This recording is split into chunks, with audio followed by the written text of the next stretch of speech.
not sure what happened last video, but some of the screens wasn't showing up on my DAW. Not sure why, but hopefully you guys can see it now. But yeah, this one right here, I want to get into mixing and kind of like how I approach the beat, just like the way I do it. Everyone does it differently, but let's get started. I'll start with the drums first. Drums and bass.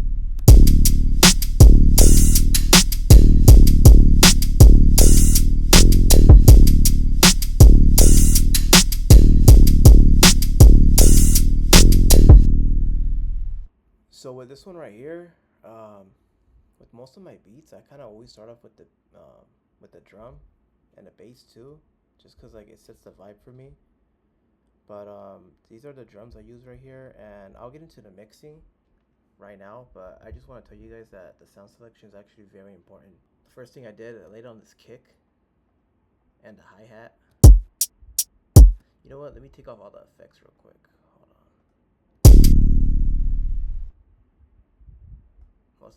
Most of my effects go through the drum bus anyway, but let's take out the bass too.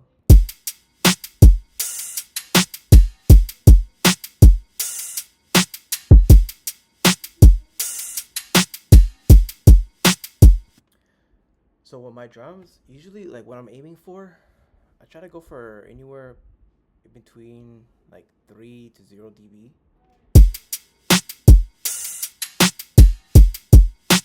So as a premix or like before I like add any effects, like I try to like at least make it hit like 0. But it doesn't have to, like just go by ear, you know, because as you add effects, it's gonna go up. But yeah, these are the dry sounds of it. So first thing I did, I added this Pultec EQ, and I boosted the 60 range frequency for the bottom end, and I also did a cut at the same time. So it does its own magic. It doesn't cancel out on this EQ because this is actually a trick that people use for the Pultec. It's a common trick, but that's what that sounds like. So let me actually disable all this real quick. Before.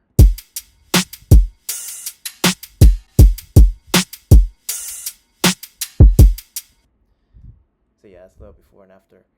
But what I did next is I actually added I think 25 hertz cut. I did it with the 6 don't know really how to say it, but the 6 dB steepness, I think, for the 25 hertz. And what that does is actually kind of, I don't know if you can hear it, but without it, hold on, it's gonna sound pretty rough without it.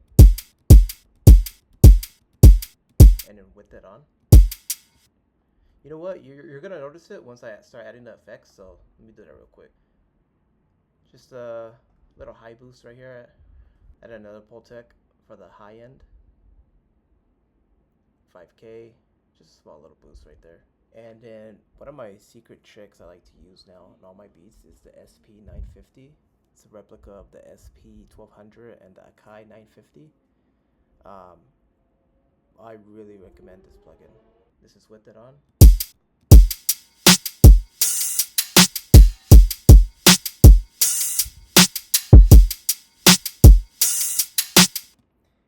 And then I added the same thing with Decimart.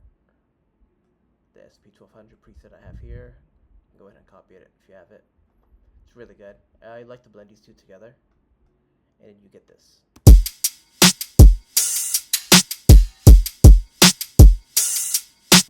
But remember I told you about the kick, how it kind of sounds a little bit harsh after the effects. So I added this filter that actually comes in before the bus, and it's supposed to smooth out the low end a little bit. So this is how it sounds before.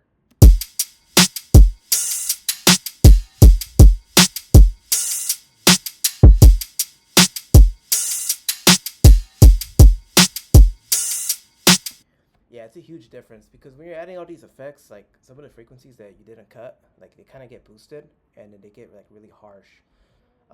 So what I did next is I didn't think the drums were dirty enough, so I routed it to a separate track. Actually, I didn't route it. I'm sorry. I just linked it with the, I think it was what, 14%, I added some decimart with the same preset, the SP1200, and this is what it sounds like before, and then I'll show you guys an after on the screen.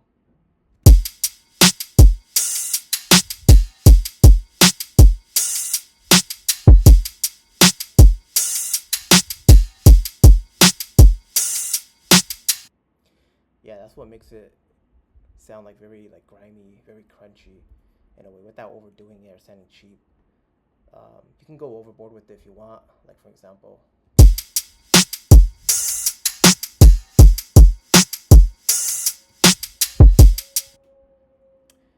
And yeah, that's for the drums. The drums, I barely mix on the mixer. I actually find it better to mix on the channel rack. But moving on, we got the bass. I'm gonna take off the effects.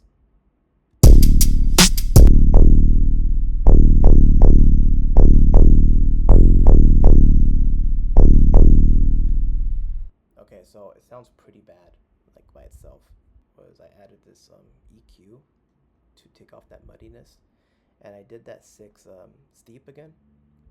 That's the level of steepness I put for it, because you don't want to take out all that low end. You just want to clean it up a bit.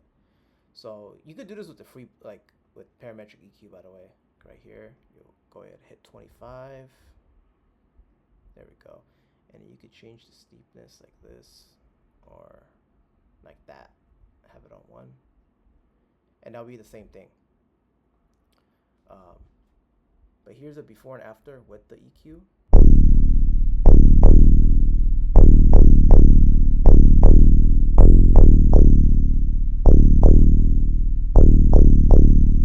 See that muddiness? It just like disappears as soon as I enable the plugin. Watch.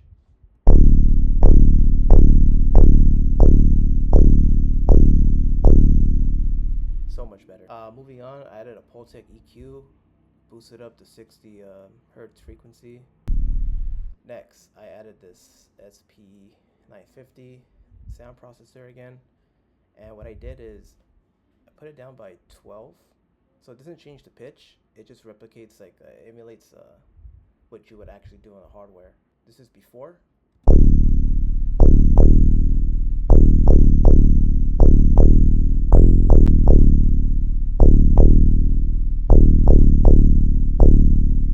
Again, it just adds that crunch, adds that 1990s feel, you know, early 2000s maybe.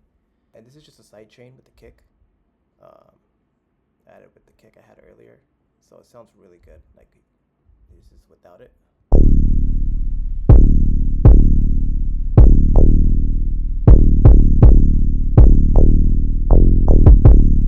And this is with it.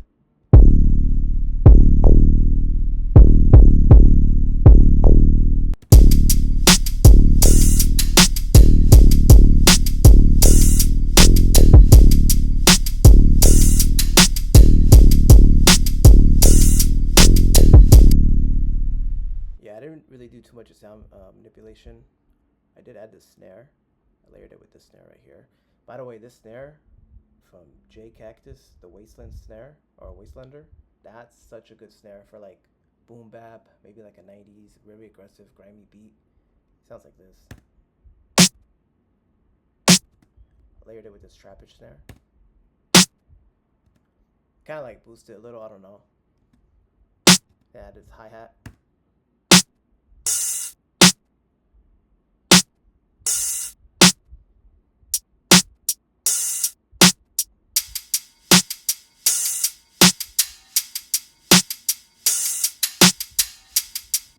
Moving on, I added this white texture noise, just in the background, very subtle. I'm gonna make more noise with the RC20, but just like start out with. There we go. Moving on, I start out with the melody. Super easy, if not easier than the drums. Lay down this this string pattern. You know what? Let me turn off the effects, and then I'll get to the processing.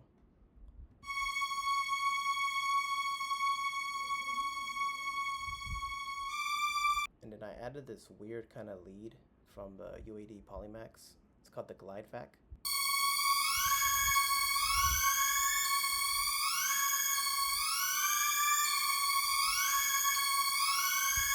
Then I added this right here. It's some type of road. That's literally it. Like, I didn't even like strum it or anything. Now I did. Moving on, I added this it's actually the default load preset from Skies. Pretty sure it is. Yeah, I'm pretty sure it is. Like, as soon as you load it up. Again, I didn't strum it. This chord is actually going to be a C minor, C sharp minor chord, but it's going to be a suspended 2 because I brought the third down to a 2. So that's all it really is. It just makes it sound darker rather than it sounding a little bit basic.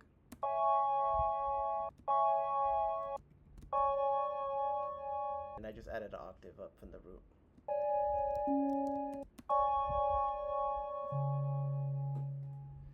So yeah, that's that. Last thing I added is literally the same thing, just a copy and paste. It's kind of a choir. Yeah. On the chord.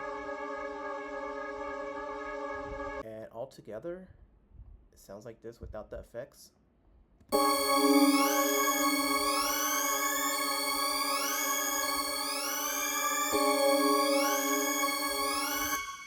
I barely added any effects. All I added was just an EQ, taking out the low end on something that doesn't even have low end. And I boosted a little bit of the highs.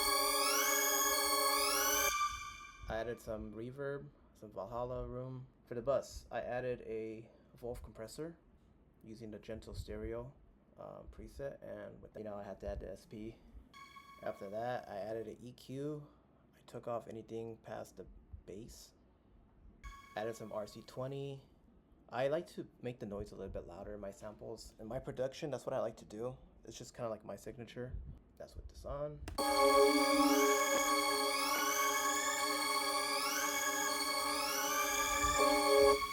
Boosted the highs up by a lot.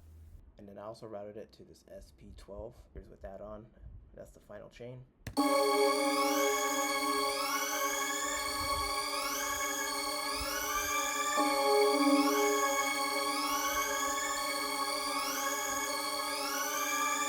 Last thing I added was this vocal scratch I got from, I believe I got from YouTube.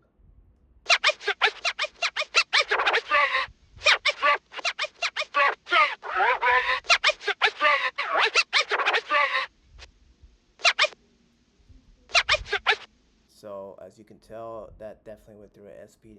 Yep, it went through an SP. You could just hear it. Went through an Ampex vintage crunch. Another RC20, 50. In all honesty, I probably just need the SP90 and maybe like one EQ. So together they sound like this.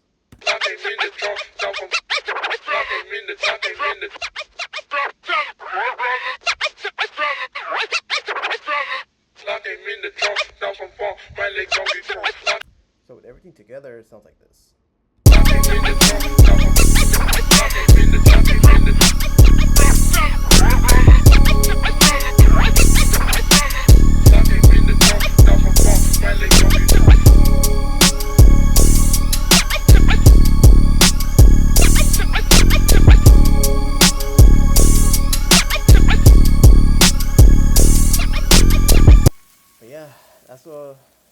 That's really it, honestly. That'll wrap it up for this video right here. Go ahead and comment. Let me know what I can improve on in my videos. I am talking through my Mac, so the audio is not that great, but that'll get me through for now. But go ahead and comment. Let me know what else you guys want to see. Maybe you guys want me to touch up on some music theory, some drum, whatever you guys want. Just let me know. But yeah, thank you. Thanks for watching.